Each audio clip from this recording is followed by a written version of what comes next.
नहमदुहु व नुसल्ली अला रसूलिहिल करीम अम्मा बाद फ़ाऊज़ु बिल्लाहि मिनश शैतानिर रजीम बिस्मिल्लाहिर रहमानिर रहीम।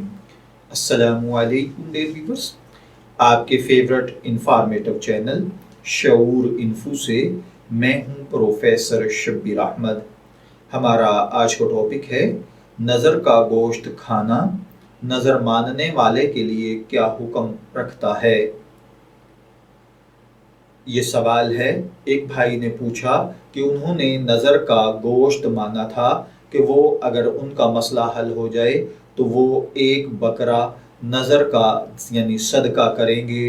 अब उनका वो मसला हल हो गया है और उन्होंने जो बकरा नज़र के लिए यानी सदके के लिए माना था, क्या उसमें से वो खुद गोश्त खा सकते हैं या नहीं। तो देखिए भाइयों और बहनों, नज़र मानी हुई चीज़ को उन लोगों के लिए खाना जायज़ है जो ज़कात और सदकात वाजिबा के मुस्तहिक हों।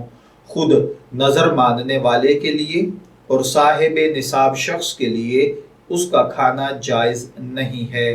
अगर किसी ने ऐसा कर लिया है तो उसको वो गोश्त दोबारा से सदका करना होगा जितना खाया गया है।